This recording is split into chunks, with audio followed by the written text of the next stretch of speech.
Nasase kaonti ma Kisii wacho ni ok gibi chungo ng'anyo margi nyaka sirikand kaonti no chop dwaro maggi mag tich. Dwaro moriwo idhogi e ngas mar tich kendo miyogi orak mongirore. Ne gilose kaonti ma Kisii, jochiw thieth go okwayo gavana ma Kisii Simbarati mondo mi ochwal dwaro maggi e nyim riwruog governors mondo mi midhiero maggi tieki.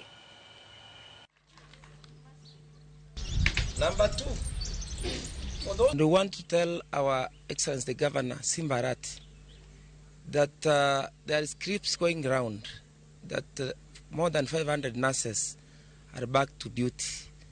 These are more than 700 nurses who have joined us today to give a press and a statement and to give their confidence to the union that all the nurses at Kisii County are on strike.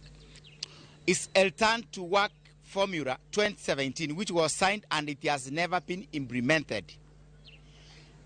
Another one is signing the CPA, which will incorporate the 2017 return to work formula.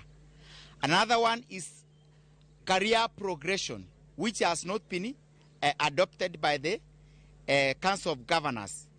Another issue is UHC nurses who have not been given the PNB letters.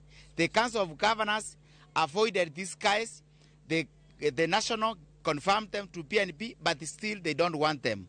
Kitu issues tuko nayo na wewe saa hii ni ya dismissed nurses.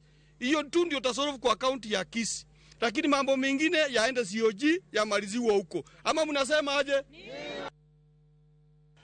Attendee